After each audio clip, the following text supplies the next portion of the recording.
Welcome back, fans of all things Disney. If you follow the channel, you know that just last weekend we were able to explore the Walt Disney World area because we were there for a birthday treat for my husband, but we also, it was wonderfully coincidental, we also were there for the opening of the Skyliner. Now, when the Skyliner opened, I just started to drool. I love everything about a Skyliner or a gondola. I love those rides, especially those that just really provide those beautiful scenic views.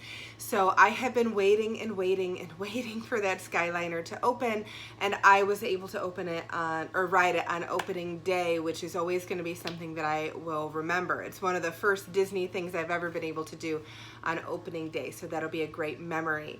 Before I go into just a quick review of what our day was, our experience, I wanted to share with you, as well as some of the amazing merchandise that I picked up.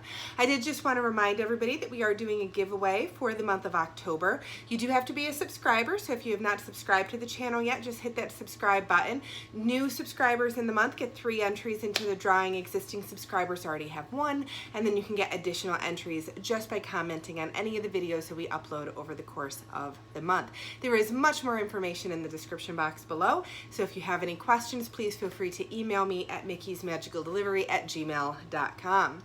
So now let's talk a little bit about this awesome experience that was the Disney Skyliner.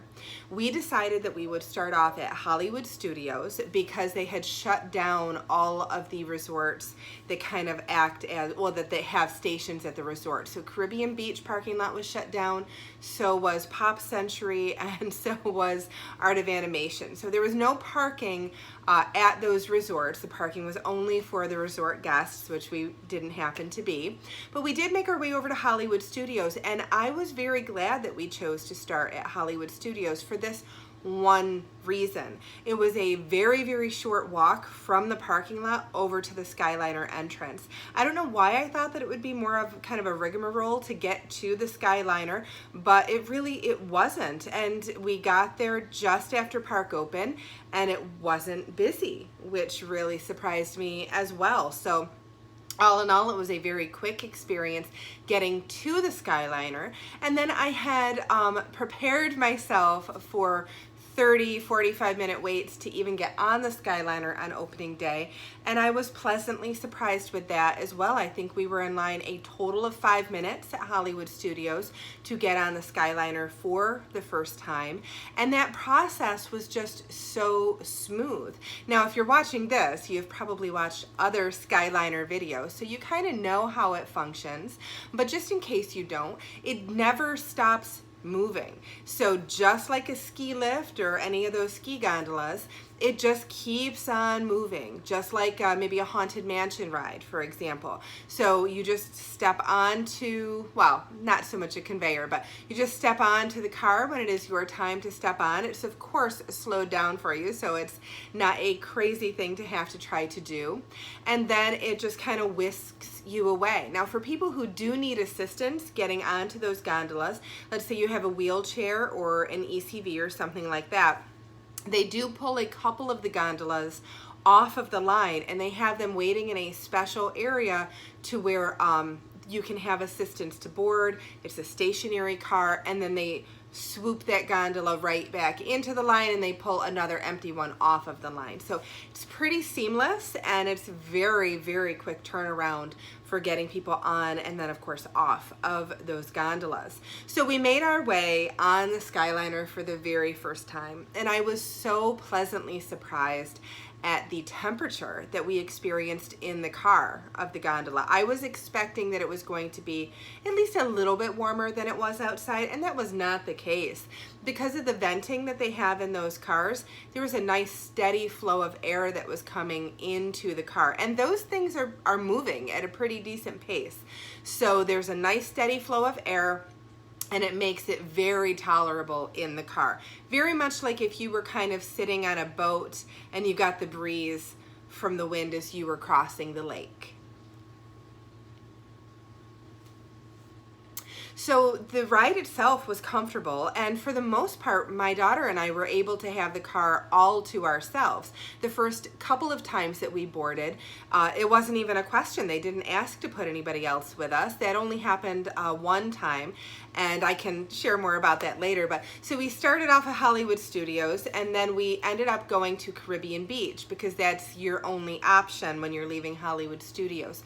Caribbean Beach is the hub. It's the transportation ticket center, so to speak, of the Disney Skyliner. So once you get to Caribbean Beach, then you have three options. You can turn right back around and go back to Hollywood Studios if you want to, or you can go onto a different car and go to Epcot. So that's a totally different line. You have to get off, you have to go over to the Epcot line, wait in line there and board there. Or you can go ahead to a totally different line and you can hop onto a car to go to Art of Animation and Pop Century. Now we chose to do that one, Art of Animation and Pop Century, because in large part there was nobody in line, so it seemed like it made sense. There wasn't a wait. We just went ahead and we walked right onto a car to get us over to those two resorts. And then we had to pick which one we wanted to go to because, you know me, I had to go and get some Disney Skyliner merchandise. So we chose Art of Animation just because I've never really been to Art of Animation. I've done some resort drop-offs there, but I've never really explored the resort at all. And what I really liked about this Skyliner hub is it was very calm and it was peaceful. The ride going into the station is beautiful because you're right over the water, and then it was pretty smooth getting into that. The station itself, because it is what they call a floating station, that was just lovely. It is scenic, it's gorgeous, it kind of ties the two resorts in together now, which is really nice. And it had places for pictures, so it was just a really beautiful transportation station.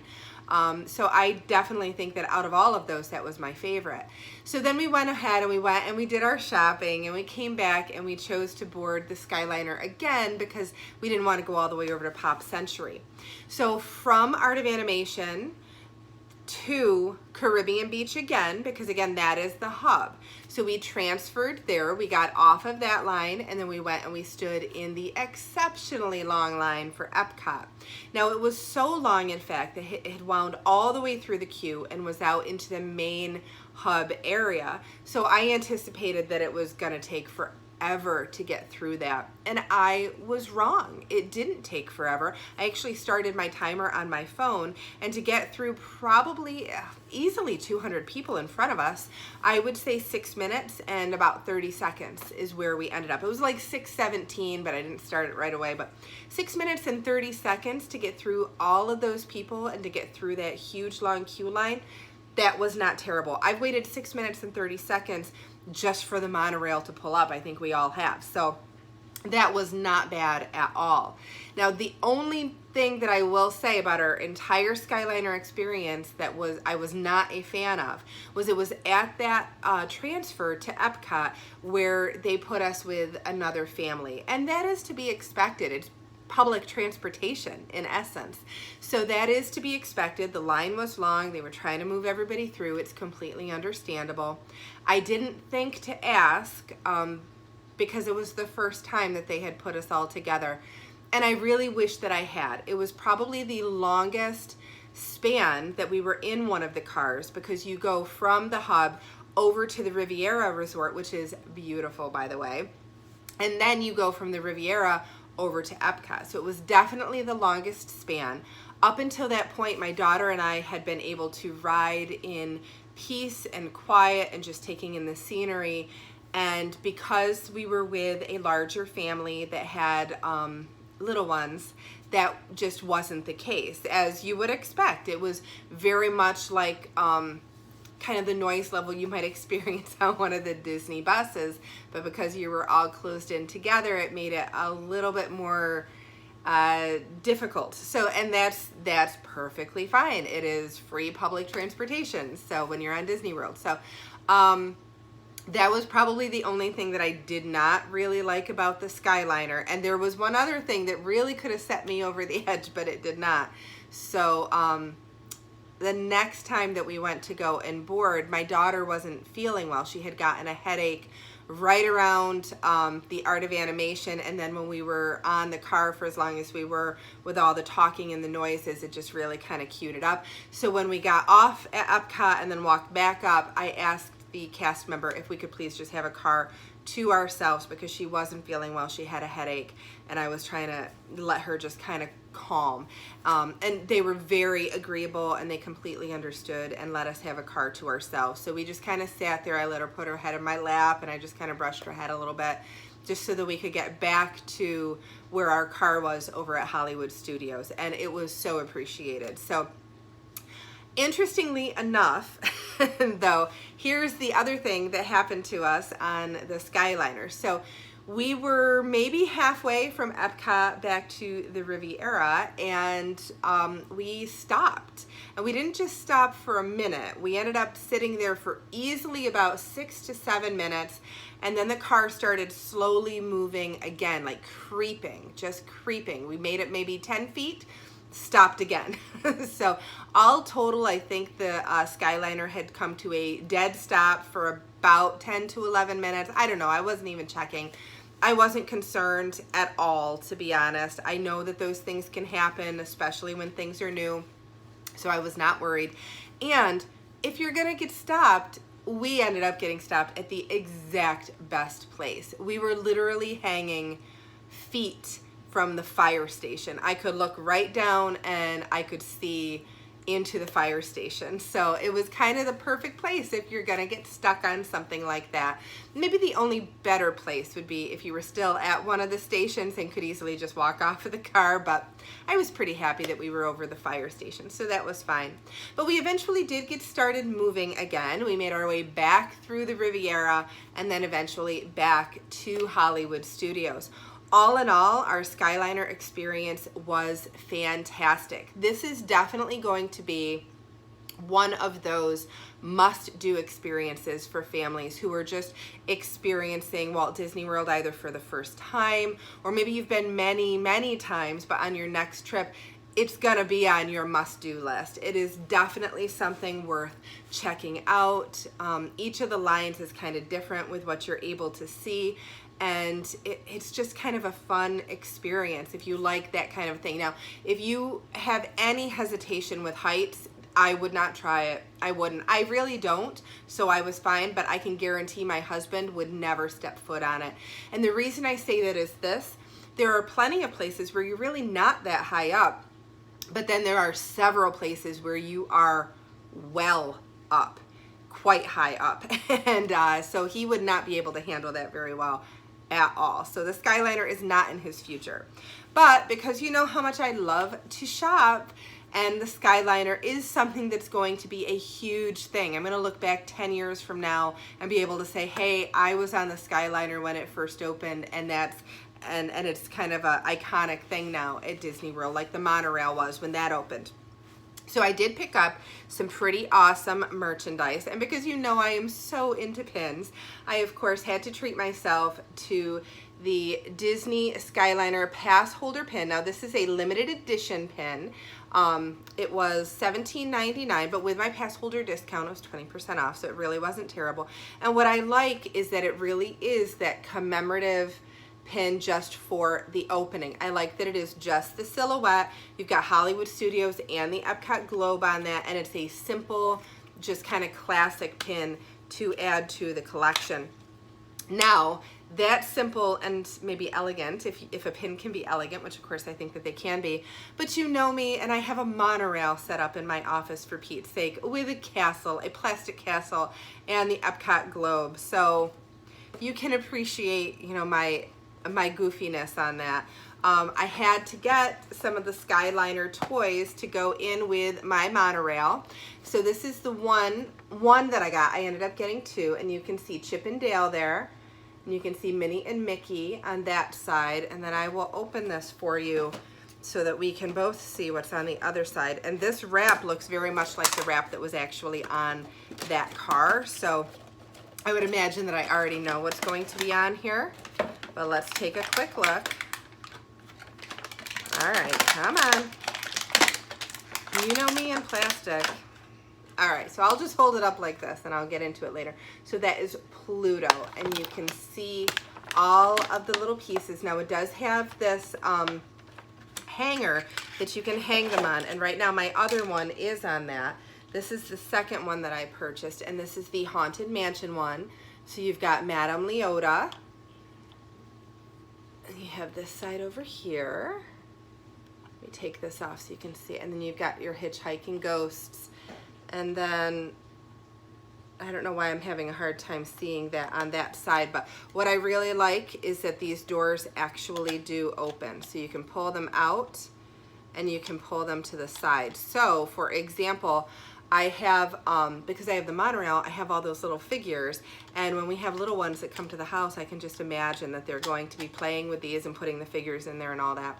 And then my husband, being as supportive of my Disney craziness as he is, has decided that what he wants to do is kind of run a line across my monorail system and have these cars hanging in the air behind my castle and behind the Epcot globe, and that's just awesome. That's gonna look so cool once we pull that together. So I'm kind of excited for that, and don't worry, I will show you when we're able to pull that together, because that's just gonna be kind of awesome if we can make that work. So then I'll have to get a couple more gondola toys, and oh, it'll just be awesomeness.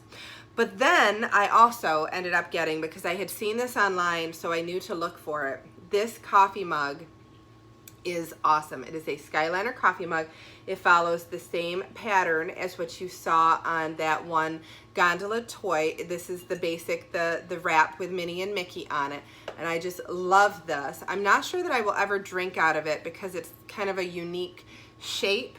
But I'm thinking I'm gonna put this on my desk, either here in my office or maybe at school, and put pens and pencils in it, and that'll be fantastic. But I did, so there's a story with this one. We actually purchased this the day before the Skyliner opened to the public. And when we went into Hollywood Studios, they were selling out of merchandise left and right. There were only 2 mugs left on the shelf.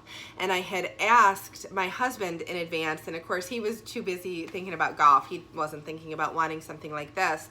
But because there were only 2 left, I didn't want him to miss out on one in case he did. So I went ahead and I purchased a second one of this. And then he told me this is not one that he would ever use or he would ever want. So I have an extra of the gondola coffee mugs. So I'm going to go ahead and post that to my Facebook page. If anybody did want to purchase that from me, I do have that, and that'll be going up on the Facebook page. So that was awesome. This, I think, is going to be the absolute best part of my shopping trip. So you know me and pins, people, right? Me and pins, and especially mystery pins. Mystery pins, mystery pins. I've got more mystery pins. The goal here is to end up with all of them. So I have 6 packs of the mystery pins. I have not opened these. These are going to be a totally separate video. So if you would like to see what I end up getting, you're just going to have to come back and check that video out. But here are your options, and these are just so cute. I know for sure that I would like the Minnie and the Mickey one. And then you know me, I have to get that Stitch one. That is just too cute. The Haunted Mansion one for sure. I think Belle and Beast, that is a must do. Probably Pooh and Piglet also, because those are cute. But in truth, I would like to have all of them. So I have 6 boxes. There are a total of 8 pins. So hopefully I will get all 6, but regardless, I will at least end up with 4 traders that I can trade out, if not more than that. And then hopefully trade for the ones that I don't get. So if you see one of the Skyliner pins when I'm opening in the next video, if you see one that you need and you want to do a trade because maybe you have one that I need, just send me an email at mickey'smagicaldelivery@gmail.com, and I am sure that we can do a quick trade through the mail if that's something that you are interested in. So that was my basic experience with the Skyliner. It was so much fun, and I really, really did love it. And then we have all of this fabulous merchandise from the opening of the Skyliner, and it was just great. It was an overall fantastic experience, and I cannot recommend trying the Skyliner out enough. It was just awesome. It was awesome. to finally get to ride this thing that I've been hearing about for years, it seems like. And that just seems like it has been years. So hopefully you enjoyed the video. Please make sure that you hit that subscribe button so that you can check out any of our other content. I'm going to be uploading quite a few videos this coming week just because I had fallen behind on recording different content, but I have a ton that I have to try to get myself caught up on. So hopefully you'll see something in there that you like. Hit that subscribe button and help us get to our 2,000 subscribers, and we can get you entered into that box, into the drawing for the box of mystery goodies. So until our next video, bye-bye.